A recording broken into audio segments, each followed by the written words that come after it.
The Alternative Dig Talk. Real issues, real talk.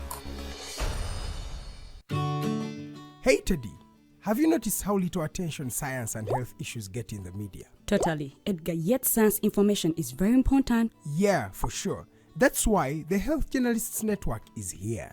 How can they help? They are a group of journalists dedicated to advancing public understanding of healthcare issues through impactful reporting on health and science. Oh, really? Yes, they meet up every month with scientists and researchers, policymakers, and activists at the science media cafes.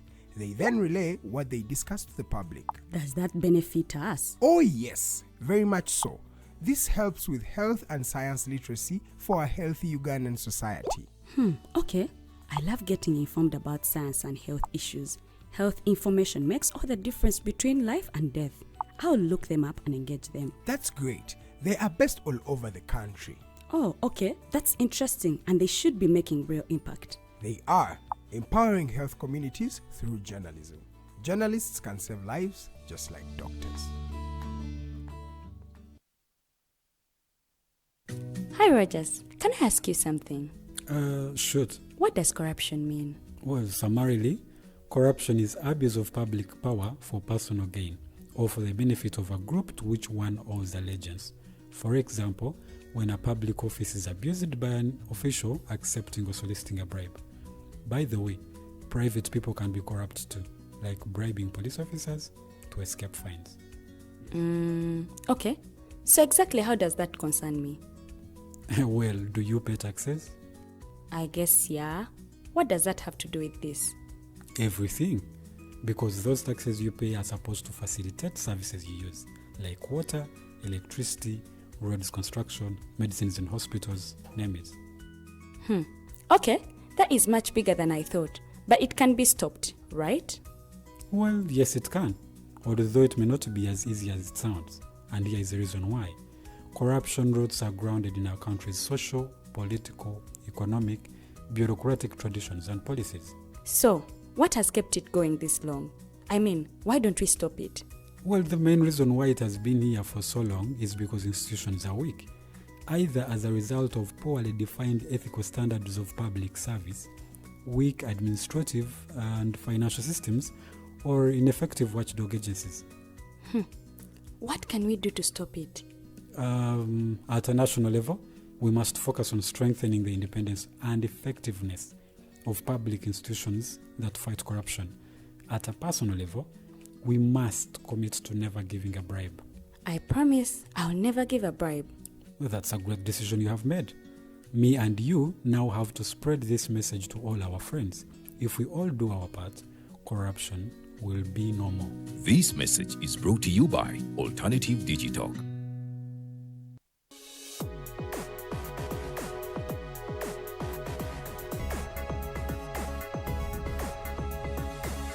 The Alternative Dig Talk.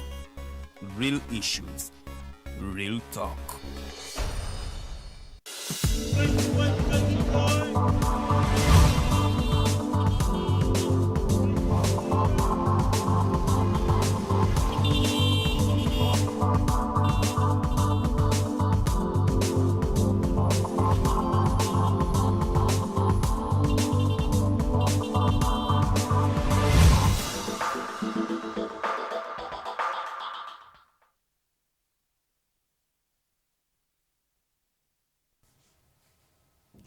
Good morning. My name is Farida Everybande, Mbera Studios, General Bigirwa. Moses, I am really happy because it has been months. Nga mugenyi wange simulabako nga ali ku ground nga anonya kalulu.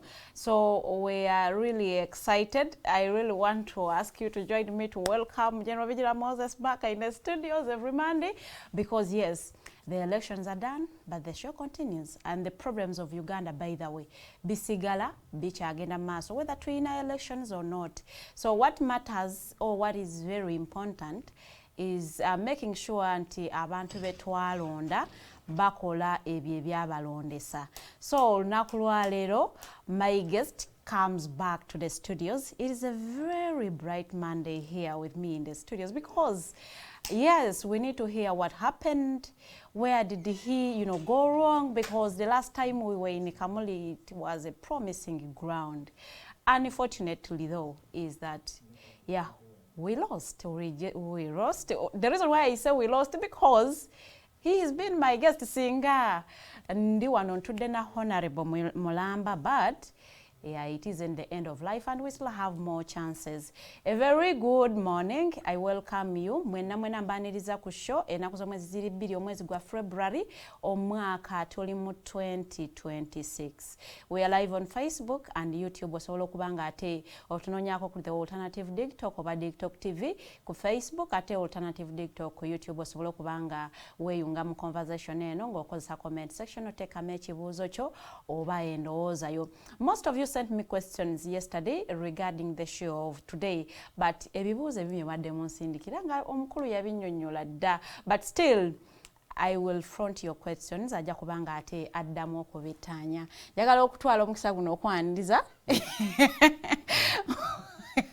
You see, I am really excited that you are back. Era njagala mu bwowe mbofo bw'ekitalo ogamba nti nkwaniriza ku show yaffe webale komawo okubanga ate tugenda kanga tutambuza show yaffe eno mu butongole nga bwe twagitandika.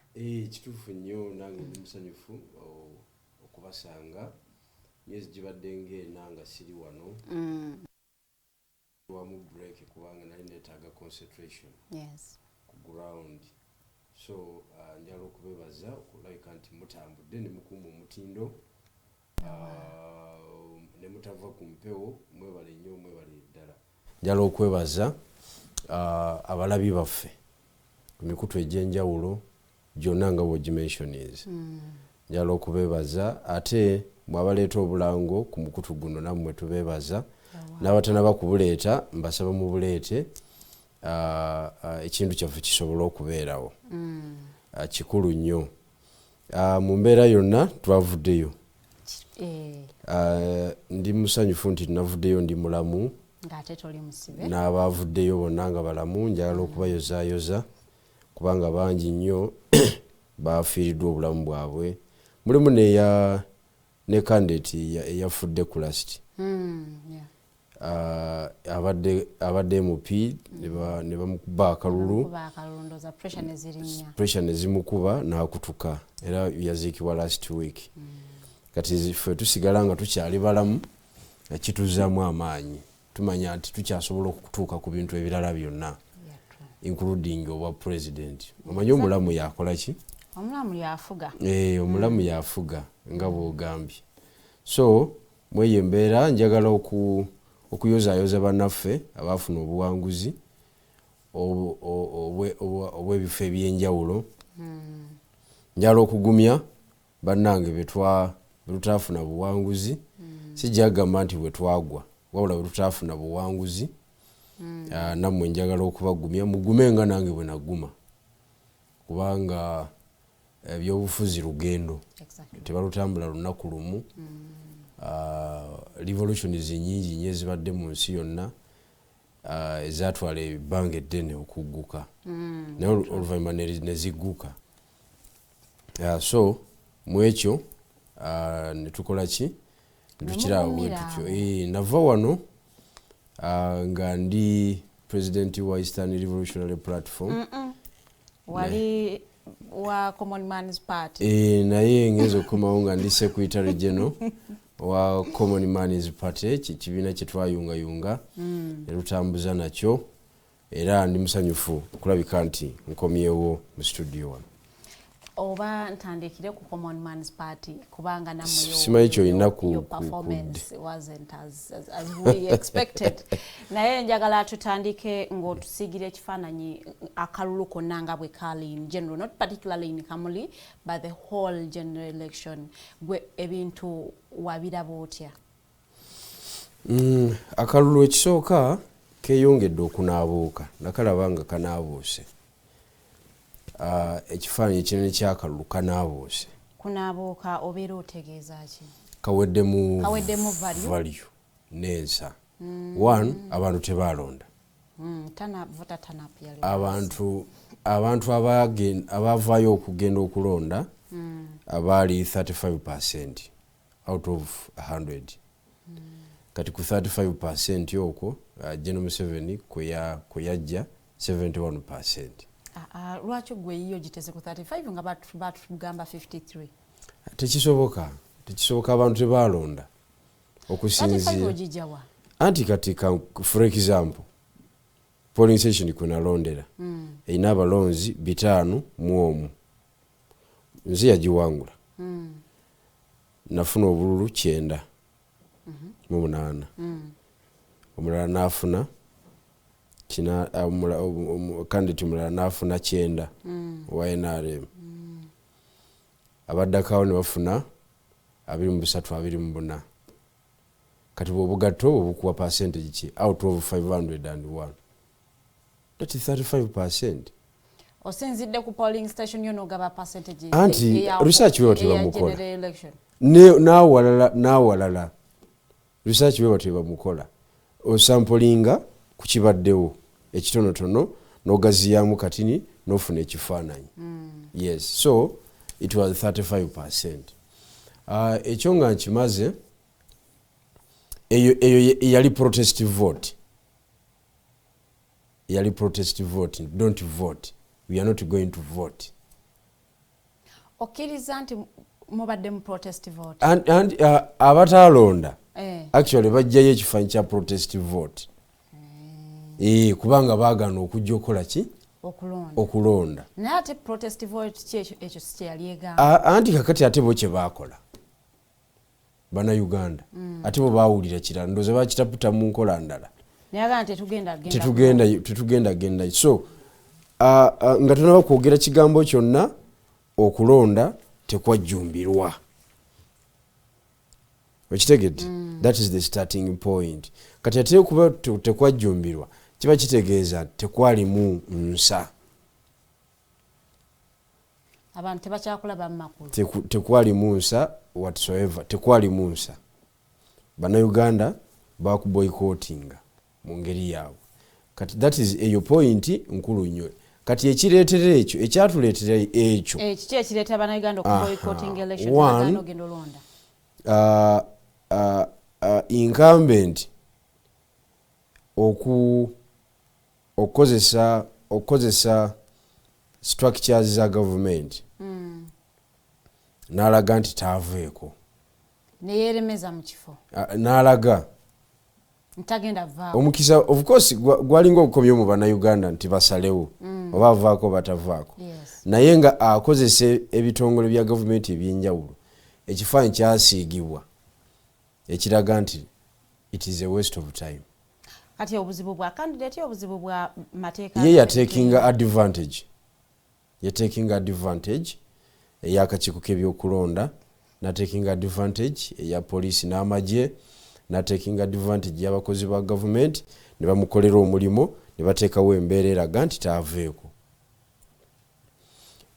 Naye ate naye n'akanoonya misana na kiro yateekawo embeera azifu ebyo tabirina.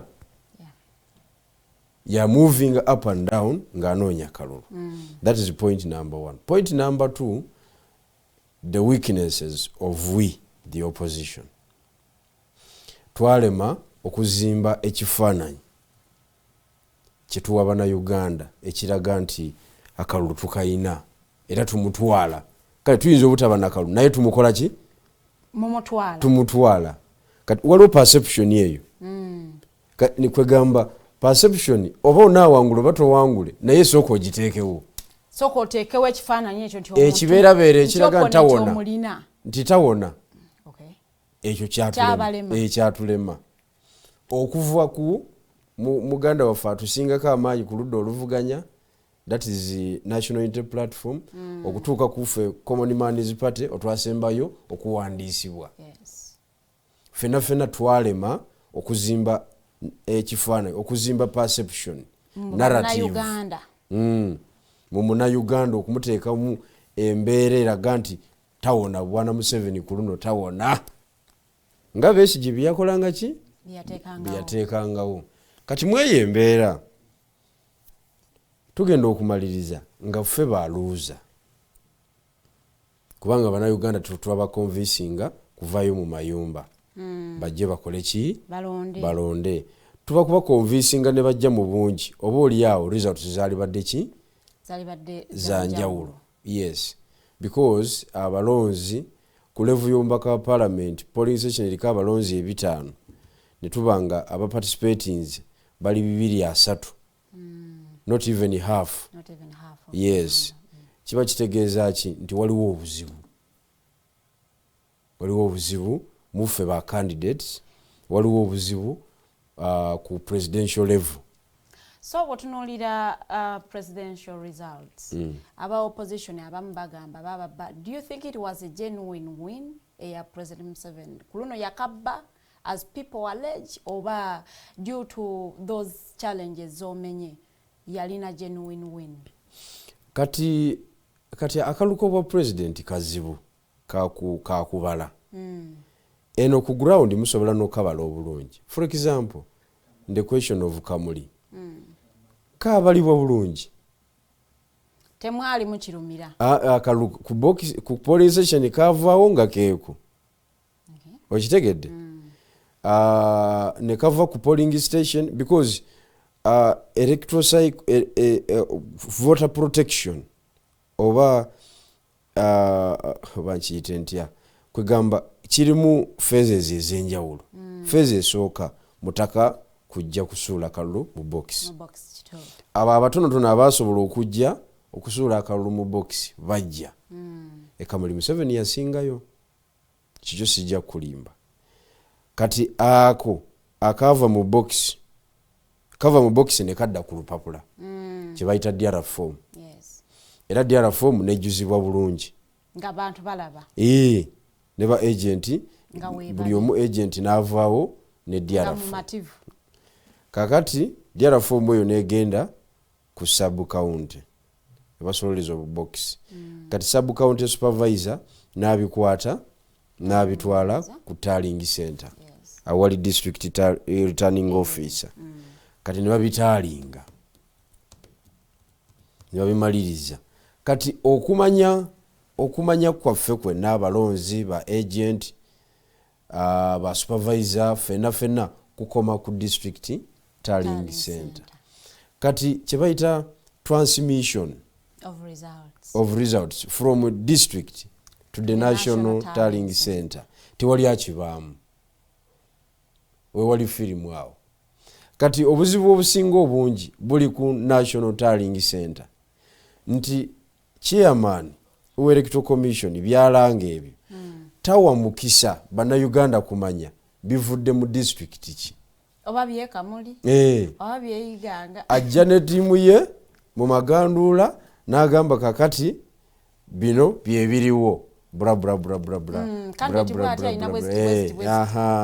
n'akola breakdown n'addamu n'asituka n'ebiganduula bye ne yeeyongerayo ne musigala awo nga tesobola kubuuza kibuuzo okitegedde.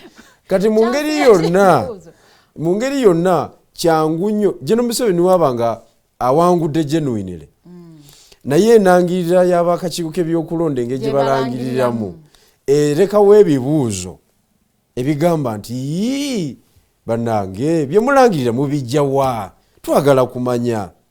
N'omukulu chairman by'abakamala tutegeeza nga abo bali ku tally center bayinanga access ku poto eraga nti zino results zetwongeddeko zivudde mu bitundu bwebiti.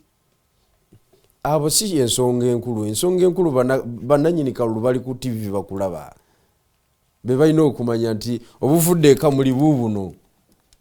So ku polling station 1200 ez'Ekamuli bwe bityo ebigenze abantu nebafuna breakdown nti kituufu kubanga nange kyenzikiriza si kyangu kusoma polling station pa polling station ng'oli ku national tallying center because olina emitwalo 7,1000 1200 tojja zisobola but tubuulire district ebadde ne polling station meka nti bweziti nti omukulu ono akoze bwati omukulu ono akoze bwati at least ne tugezaako okubalansinga ne bye tulina naye kati bo batekinga advantage eyo nga bakimanyi tewaliwo presidential candidate alina busobozi one okubanga yasolozeza DR form ku DR form. Oyo taliiwo eyo weakness ebayiyo candidate eyo yaffe nga ba candidate n'ebibiina okitegedde tewaliiwo kyova olaba nali mpropose nze regional political empowerment babakulu gye baagaana n'ogisuulawo. That is a problem. We shall get there. No, tisagisuulawo. Anyway, we shall get there. Kakati twagenze okumaliriza nga tosobola kukuuma kalulu kwa president. It is now a fact. Yes. Tosobola kukuuma kaki? Kalulu kwa president. Okukakuuma one wetaaga abantu 7,000 wetaaga abantu 14,000 mu 14,000 ba agent bokka. Wetaaga ba supervisors amagomboola gali mu 1,000 kumpi emeka. Wetaaga ba supervisors mu magomboola gonna mu Uganda. Wetaaga ba supervisors mu miruka gyonna mu Uganda. Wetaaga ba agent. Wetaaga ba agent ku district level. 147 buli district. Naye ng'abo 147 bonna basobola okumakinga ne ba staff baki bakakiiko k'ebyokulonda mu kutaalinga ebintu ebivudde mu field. Okitegedde? Kiba kitegeeza ki ekyo nti basoma balina degree mu mathematics. Ntolonze bulungi. Bamanyi computer ku high level. Nti bwogira bote ekuwa kino. Okitegedde? Kakati abo 147 tewali kibiina kye balina. Just 147. Teri kibiina kyasobola kufuna bantu abo. Tekiriwo. Kuloda olufu. Mu buli district noteekayo omuntu nti ajja kundabire ali superb ng'asobola okumakinga ne district returning officer n'obuyayi bwe bakola ne baliba abateekamu ebintu mu computer. Ba data entrance. Yes. Kakati abo tetubalina. Kati tosobola kukuuma kalulu. No one era tebakulimba. Because tosobola gathering na evidence. Nti wano tubadde n'obululu bwe buti naye bataddemu bwe. Capacity teriiwo.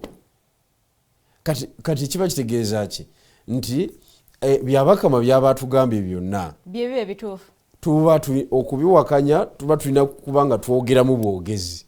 Mulina kubanga mulina evidence eraga nti byayogera si byebituufu. Kati okubeera ne evidence olina okubeera ne capacity eyo gye njogedde.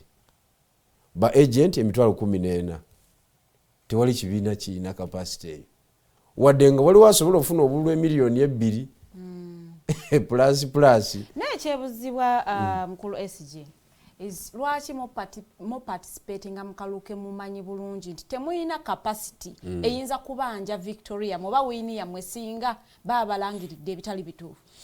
No anti kakati ate bw'okaleka ate oba okomitinze suicide because wemba mulwanyisa regime ebaddewo for 40 years.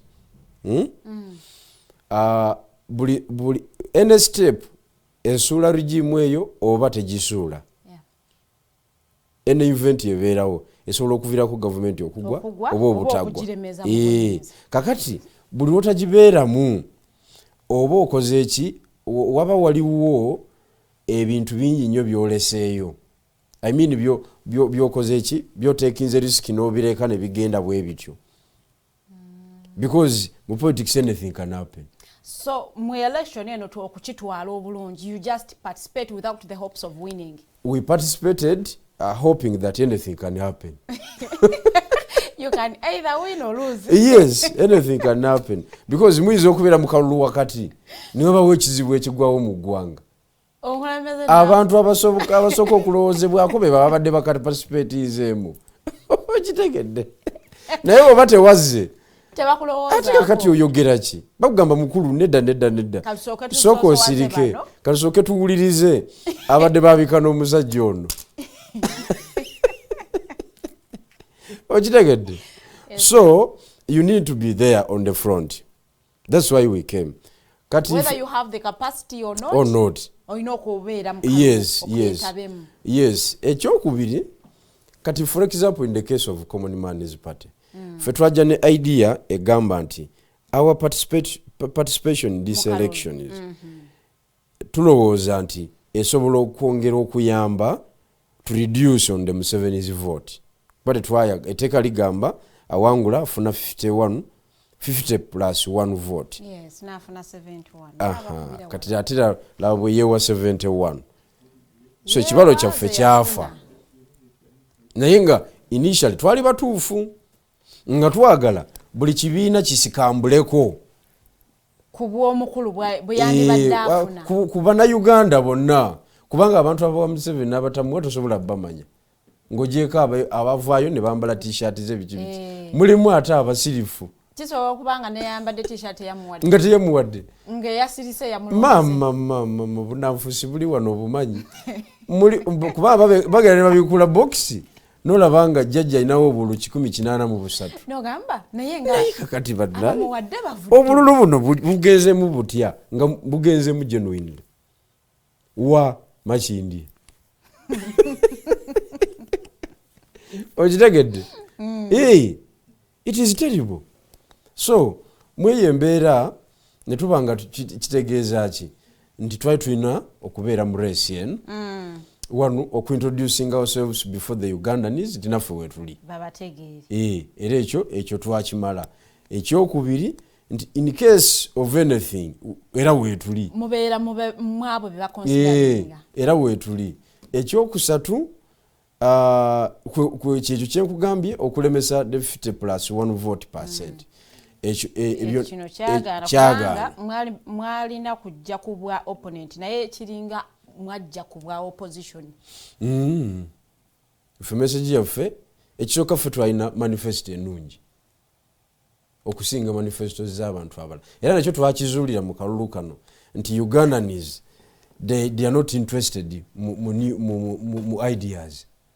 Because manifesto is an idea. Weewaana nti nze alina ekirungi naye nga waliwo abalala abayina anti ebyabalala tetwabiwulirawa.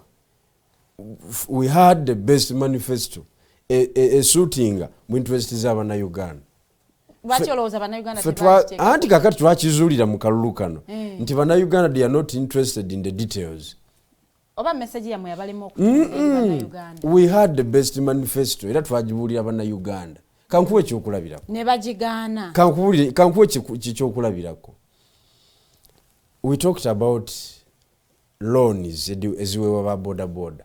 Kati ndi mu kwogera ku muntu wa wansi ddala asembayo akuba akalulu omuvuzi wa boda.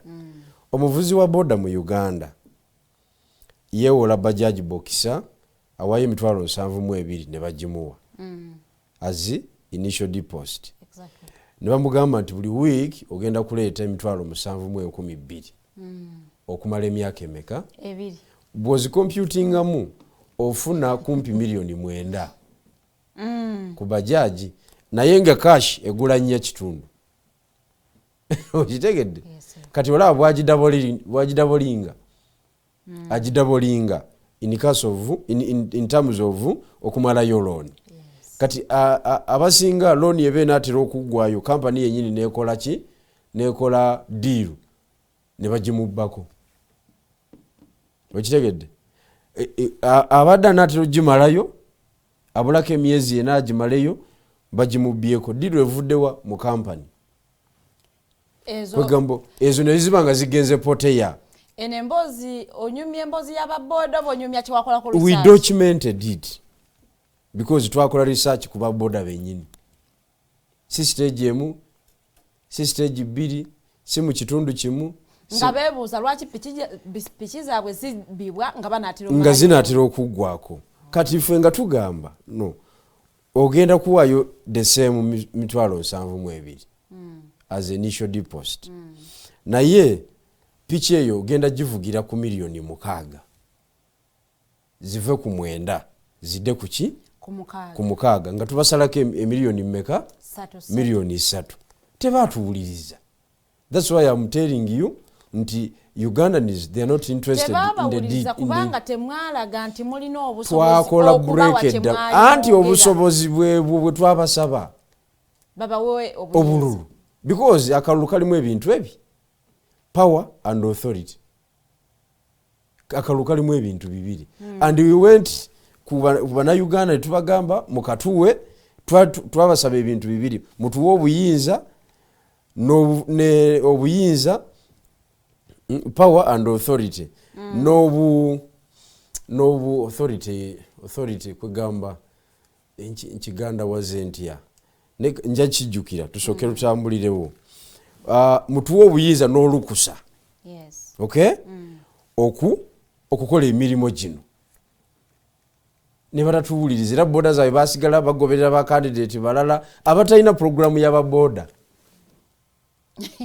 botunuulira performance ya Common Man's Party olowooza obuzibu bwavaawa okuba nti abantu tebaba wakalulu was it your message abantu gye batategeera simbo yali yakisaazi because it wouldn't relate with the common person mukyere ku lusaniya so what exactly was the problem gwe mutuula because now it is after elections tusuubira nti mwatudde ne mukola assessment okumanya wawe awaali obuzibu wano kansokere ku our symbol our symbol was the best symbol in the history of the whole world kiki ekigireetera okuba nti anti kyenkugamba nti ekisooka bukyanga Yesu agenda ava kuno tewabeerangawo kibiina kya byabufuzi mu nsi yonna kirina akabonero katuufu nga kaffe akolusaniya because olusaniya lwali lujjayo the whole message of politics.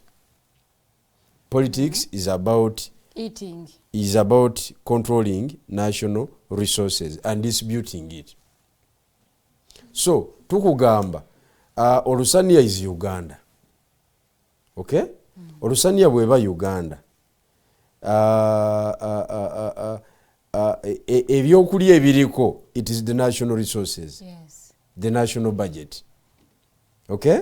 Tukugamba if national budget yaffe yeno tutema twagala buli muna Uganda omukono gubenga gutuuka ku Lusaniya. Kitegeeza ki twagala obuweereza bubenga butuuka ku muntu wa wansi omukono gwo mu education gutuuke ku national Lusaniya. Nti omwana weka muli ali ku township the quality of education jafuna nowe Kampala jabakoze eki jabafunye nga bwe tunatula ku Lusaniya nti omuchere gwoyoola n'otwala n'olya nange gwe nkoze eki it is the same quality. It is the same quality. Kati gwe ngalozo zezikola ki? Yes. Kakati nga tugamba nti obujjanjabi omuntu we buyende bwalina okufuna. Nowe ntunga mbwaba afuna. Olw'ensonga nti we are pulling on the same Lusaniya. That is it. Kati that kind of definition and interpretation fefe ko tujina mu nsi yonna. So we want to. So our symbol was the best. Okay?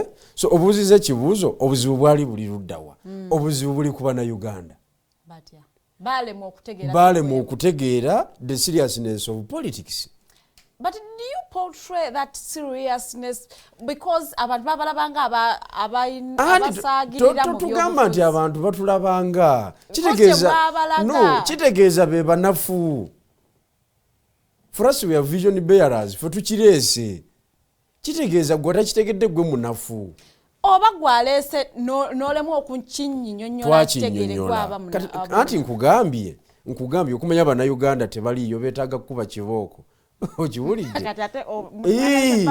Anti nkugambye nkuwadde example ya baboda. Olowooza waliwo olwale zetwakubanga nga baboda tebaliiwaawo? Bebasooka nawo. Ne tubagamba nti ffe mu gavumenti eyaffe bwe muti mugenda okusurvivinga. Yes. Mugenda sigala mu business yammwe because it is an informal business but eri very important mu bulamu bw'omuntu obwa bulijjo. Mugenda saving emiliyoni ezo osobola okuzimba ku nnyumba wa boda owerera omwana ne bwolwala osobola okwejjanjaba. Okiwulidde? Tebaatuwuliriza kakati omusango guba gwaffe basigala bagoba boda zaabwe bagoberera General Museveni bagoberera Kyagulanyi Ssentamu kwabo bacandidates ababiri tekwali kaina program ya baboda boda mu details ngaffe twagiina. Thank you okugatta content detail bonna bazina program ezo nkubulira ffe twalina propose entuufu kakati nzirayo nekugamba nti obuzibu bw'abana Uganda okubanga tebategeera bye mwali tebaagala kumanya kituufu tebaagala na kumanya buzito bwa politics. What is politics? What is elections? Tebaagala bo balowooza nti ekiseera kituuka butuusi okwesimbawo ne kubeerawo. Tebamanyi nti de kavote de kalulu kalina it is power, it is authority. Nekati obuzibu lwaki obuteeka ku bannayuganda nga mwe mufairinze okubategeeza ekyo kye balina omumanya ate tufairinze tutya mwe nga abeesimbyewo. Kati kankubuulire gwe oyagala kuŋŋamba nti bannayuganda kyokadda oyagala kuŋŋamba nti bannayuganda abaasudde ababaka ab'enjawulo tebadde tebamanyi mugaso gwabwe. Bateekwa okuba nga babadde bagumanyi abamu babadde tebamanyi then era obuzibu budda ku bannayuganda. Bannayuganda bave mu muzannyo nze ate bulijjo ndowooza nti we are dealing with an understanding population. Nakizudde mu kalulu kano teyina kyetegeera ku byobufuzi bya Uganda, temayina Uganda weeri okitegedde. Era mu bumpimpi bannayuganda mwenna mwetaaga okukola ki mwetaaga genda mu ssomero. Kyova olaba NUP yatandikawo leadership school. Oba oliawo it is a good idea. It is a good idea. Now of course esomesa ba members abali ku level y'obukulembeze waggulugulu. Si balonzi. Bannayuganda mwenna mwetaaga ogenda mu ssomero n'abakulembeze baako. Kubanga otuuka mu kitundu n'otunulira quality of leadership gye balonze n'osaasira abalondeddwa baatikiddwa obuvunaanyizibwa bwe batasobola ne weewuunya abaabalonze balonze abantu mu butamanya bamaze galonda olinga gamba nti balonze kinyumo kyennyini nti okulonda weekuli tulonde omwana waffe gundi naye agenda aliyeko.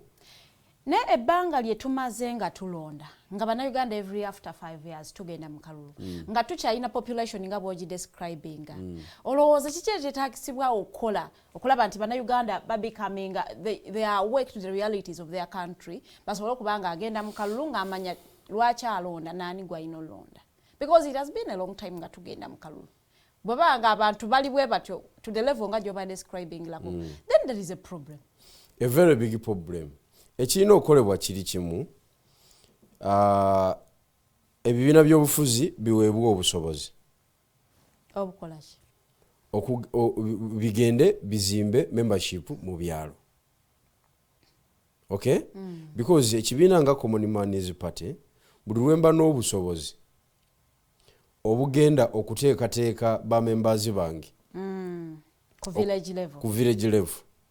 Ngenda okuva ku village ey'Ebulongo ng'abantu abadde mu lukiiko lw'enkubyeyo bategedde ebyobufuzi kyeki because ekibiina ky'ebyobufuzi it is almost a university kigaba general knowledge.